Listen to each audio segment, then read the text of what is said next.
Seja muito bem-vindo à nossa Escola Bíblica Online. Nós adotamos a revista Compromisso da Convicção Editora, esta que se encontra em minhas mãos. Estamos na lição de número 7, quando estamos dentro do trimestre falando sobre o cristianismo pioneiro, com base em Atos dos Apóstolos. E hoje vamos nos dedicar a dois textos da Palavra de Deus. O primeiro deles, Atos, capítulo 11, do versículo 1 até o 18, e o segundo, capítulo 15, do versículo 1 até o 35. O tema da lição de número 7 é: a igreja se institucionaliza. Vou fazer a leitura da introdução conforme está na página de número 34. Este estudo abordará os trechos bíblicos de Atos, capítulo 11, versículo 1 e 18, e 15, do versículo 1 a 35, que nos apresentam a atuação dos apóstolos em atividades de expansão do evangelho e na formação da que chamamos de igreja primitiva, compreendendo as primeiras décadas da atuação de milhares de discípulos de Jesus Cristo. Na tradição cristã, as histórias narradas nestas passagens de Atos são deveras importantes, visto que apresentam a relevância do ministério apostólico paulino e ainda a institucionalização da igreja enquanto agência propagadora das verdades das boas novas da salvação. E o primeiro tópico, vamos adentrar nesse exato momento, fala sobre a conversão dos gentios. Vamos trabalhar o capítulo de número 11, do versículo 1 até o 18. Quando a gente vai para o texto bíblico, a gente observa que, embora houvesse alegria no céu pela conversão dos gentios, havia pouca alegria em Jerusalém, pois Pedro havia convivido com gentios incircuncisos. Pedro defende a sua ação, recitando todas as coisas fenomenais que Deus fez para que isso acontecesse. Mas Pedro não foi lá porque ele quis, e sim porque Deus o direcionou. Ele tinha esta certeza. E nesta convicção, foi e viu que Deus realmente não faz acepção de pessoas. Já tinha se passado mais ou menos 6 a 8 anos desde o derramamento do Espírito Santo no dia de Pentecostes. Até então, o evangelho estava circunscrito àquela região de Jerusalém, mas chegara até Samaria e agora, através de Pedro, aos gentios. Acontece que quando a gente vai para o versículo de número 1, diz assim: E ouviram os apóstolos, os irmãos que estavam na Judéia, que também os gentios tinham recebido a palavra de Deus. Até então, eles nem sequer haviam tentado levar a mensagem do evangelho às outras nações. Os israelitas, eles sentiam que era uma nação separada, a qual Deus havia dado essa mensagem.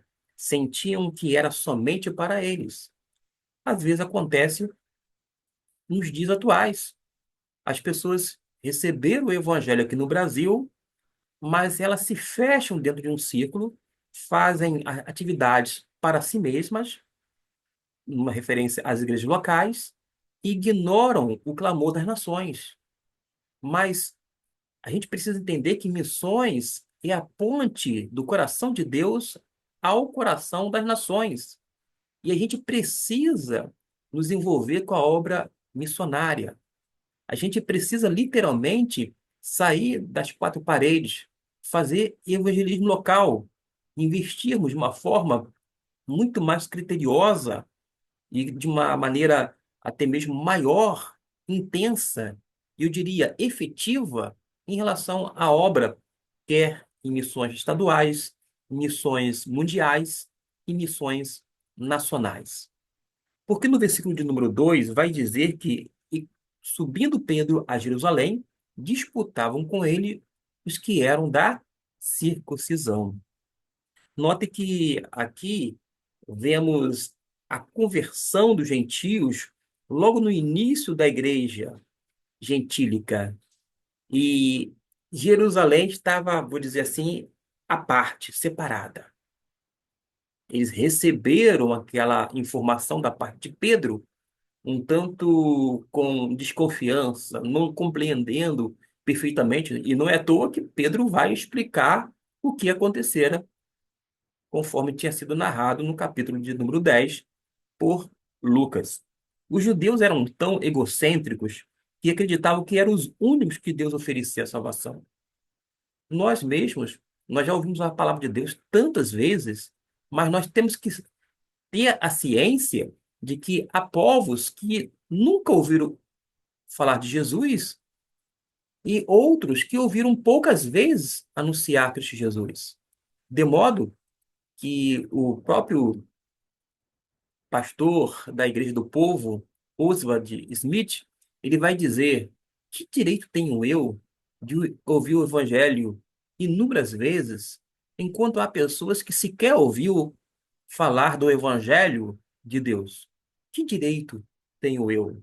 Para você ter uma ideia, a Igreja do Povo, no Canadá, enviou centenas e sustentou centenas de missionários em vários países. Tudo pela visão de Oswald Smith, o qual escreveu um livro, Paixão pelas Almas, que na época foi editado pela Junta de Missões Mundiais, quando o diretor executivo era Valdemiro Timichat. E quando a gente retorna para o texto bíblico, observamos que eles não tinham a visão que Pedro tinha. Até porque Pedro foi mudado. Pedro foi moldado pelo poder de Deus. Deus mostrou uma visão. Mas aquelas pessoas convertidas a Cristo não tinham recebido a mesma visão. Logo, eles mostraram que era um tanto complicado receber os gentios. Mas Pedro vai mostrar que Deus oferecia a salvação a todas as pessoas, mostrando que todas as pessoas, inclusive os gentios, eram aceitáveis. E o fato de Pedro ter batizado esses gentios estava causando algumas dificuldades.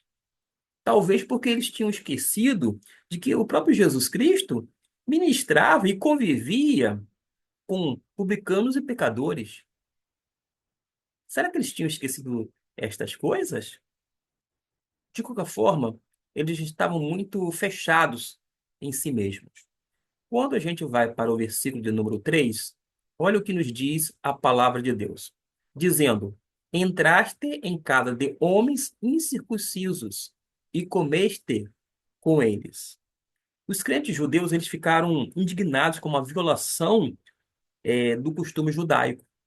Era difícil para eles conceberem que Jesus pudesse ter é, direcionado Pedro através de uma visão e feito igualmente os gentios salvos, que nem eles.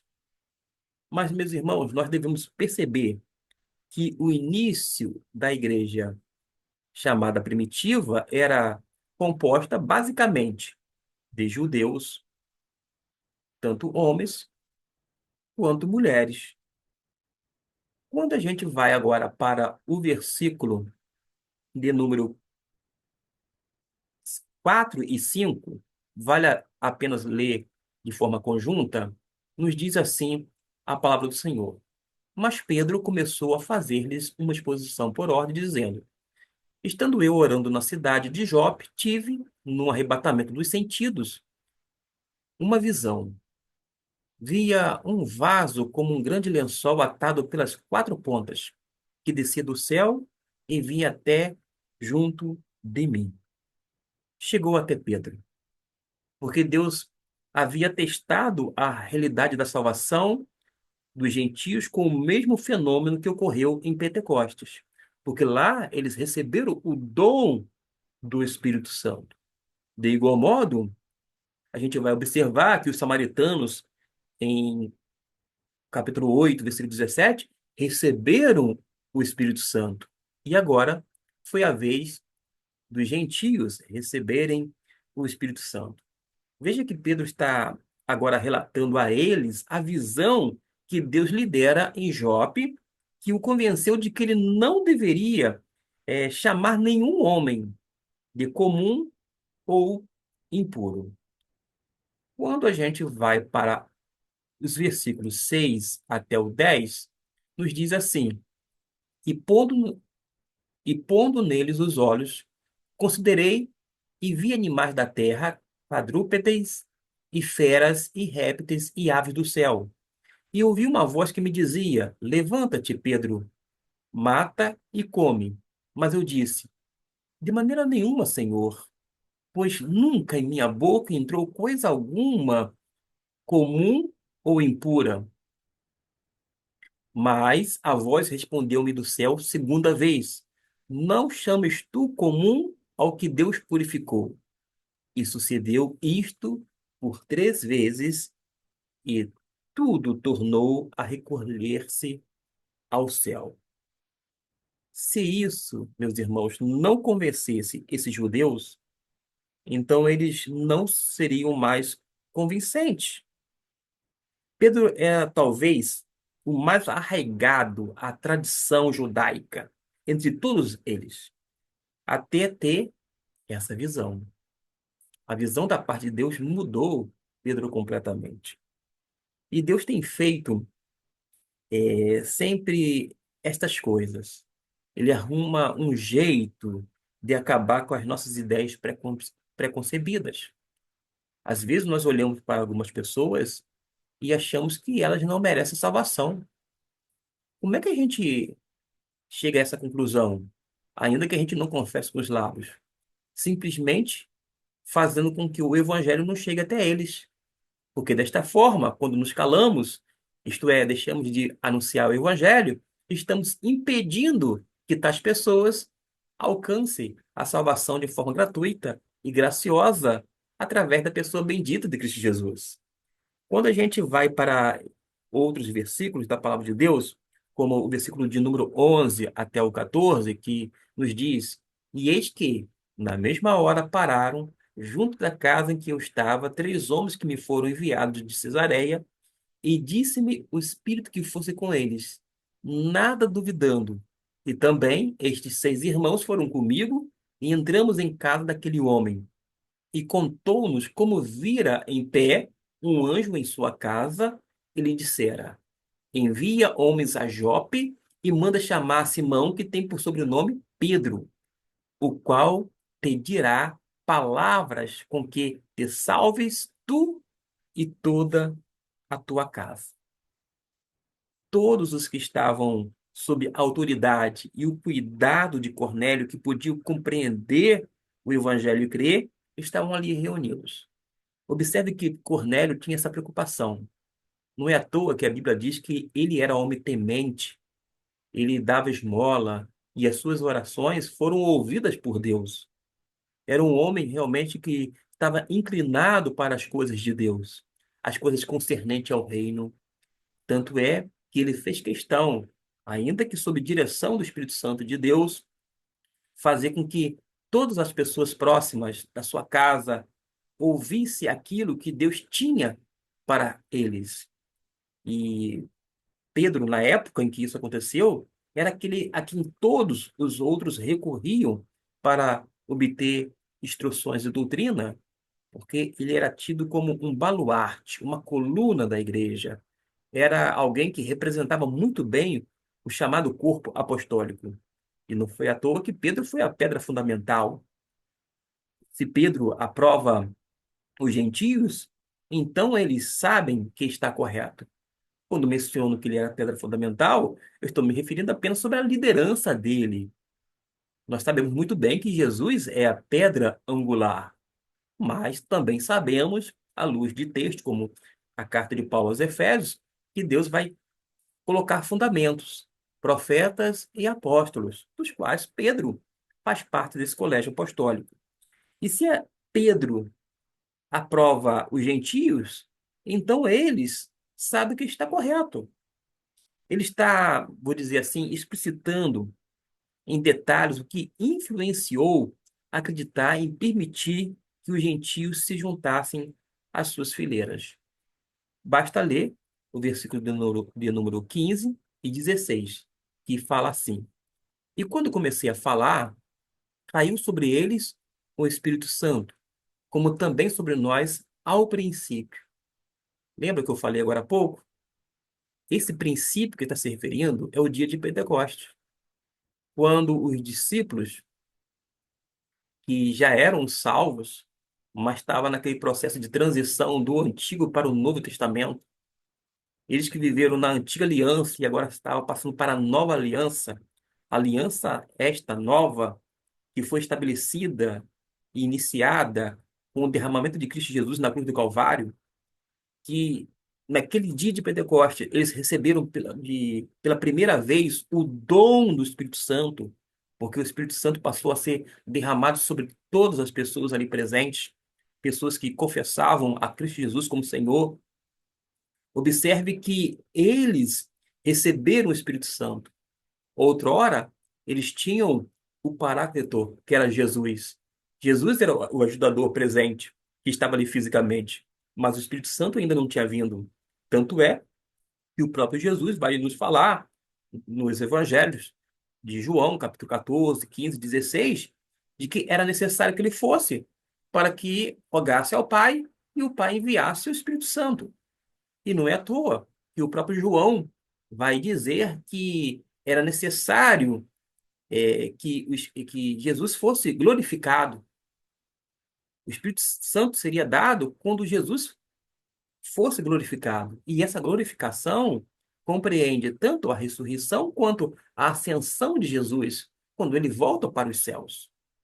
Logo, nós entendemos que todos os discípulos, mesmo aqueles que já eram salvos antes do dia de Pentecostes, receberam o Espírito Santo, e como consequência desse batismo no Espírito, eles também foram cheios do Espírito, porque lá em Atos capítulo 2 versículo 4 diz que todos foram cheios do Espírito Santo. Mas antes, no capítulo 1 versículo 5 Jesus já havia dito que eles seriam batizados no Espírito dentro de alguns dias, como de fato aconteceu. O que eu compreendo é que eles foram tantos batizados, isto é, imersos no Espírito, quanto cheios do mesmo de forma simultânea. Mas acontece que o batismo do Espírito Santo ocorre uma única vez.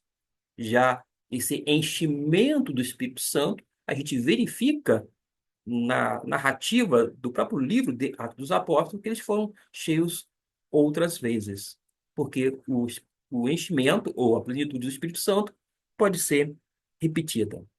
E quando a gente volta para o versículo 15 e 16, com os olhos fitos na palavra de Deus, vamos observar, primeiro, Pedro diz que o Espírito Santo veio sobre os gentios como sobre nós.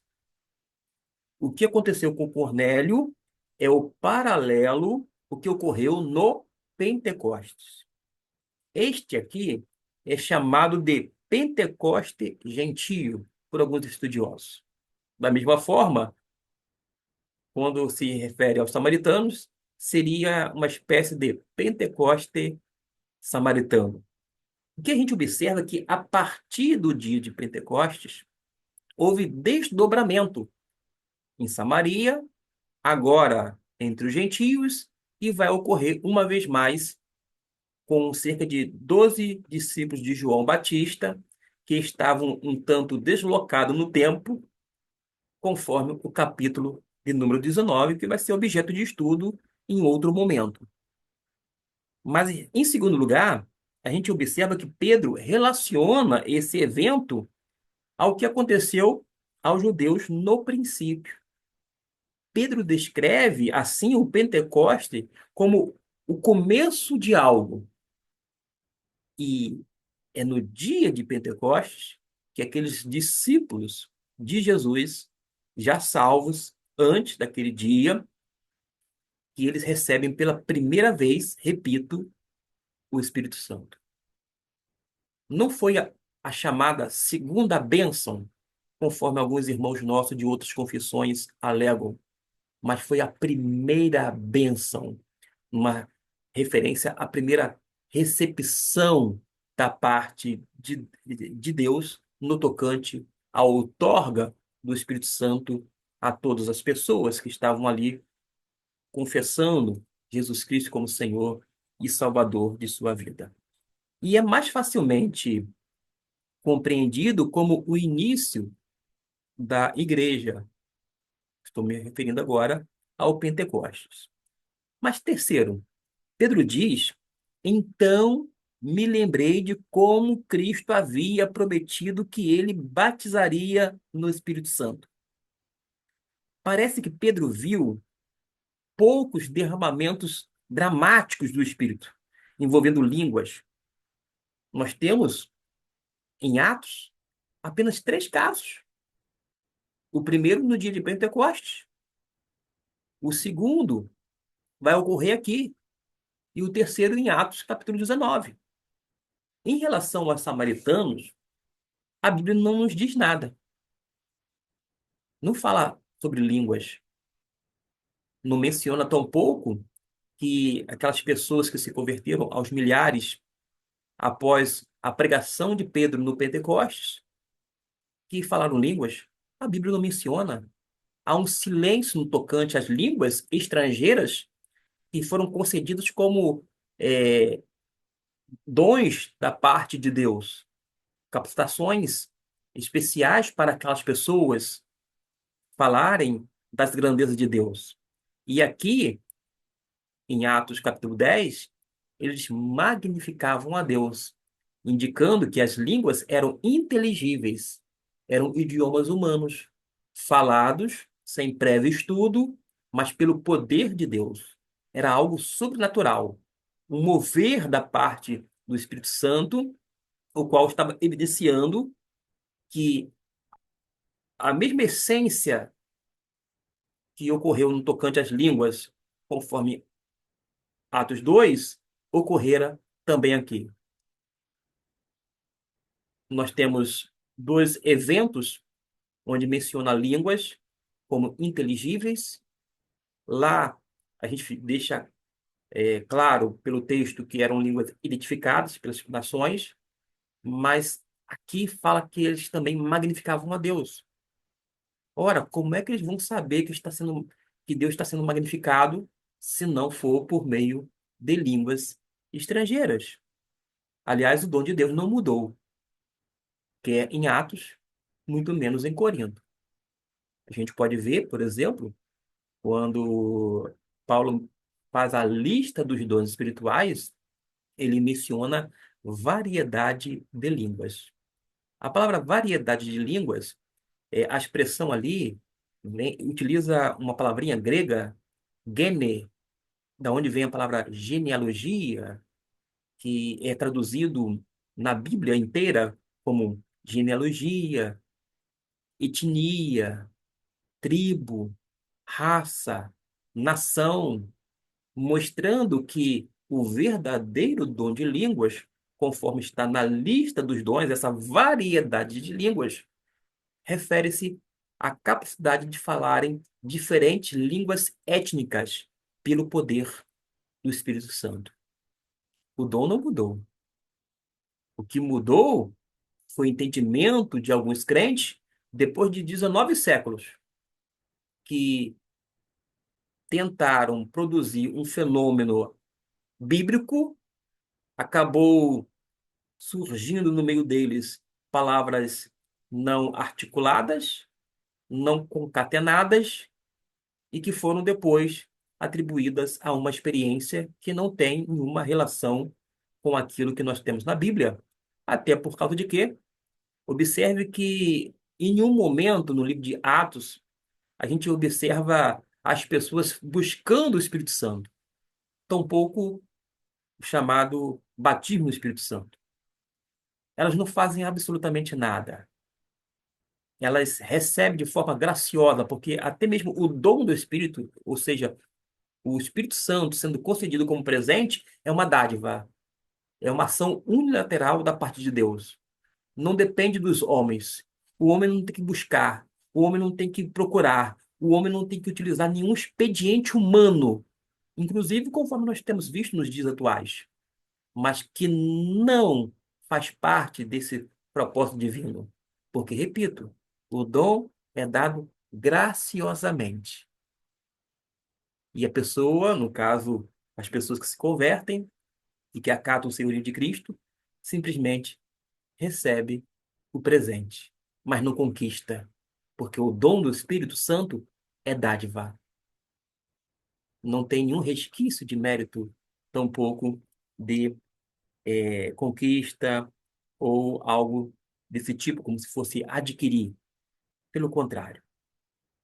Mas a gente observa que ambos os sinais, tanto em Pentecostes como agora aqui, entre os judeus, serviram para demonstrar que a obra de Deus que estava realizando, quer naquele grupo, no dia de Pentecostes, quer neste, entre os gentios, era da parte dele e aprovada por ele. Tanto é que Deus estava fazendo aquelas coisas.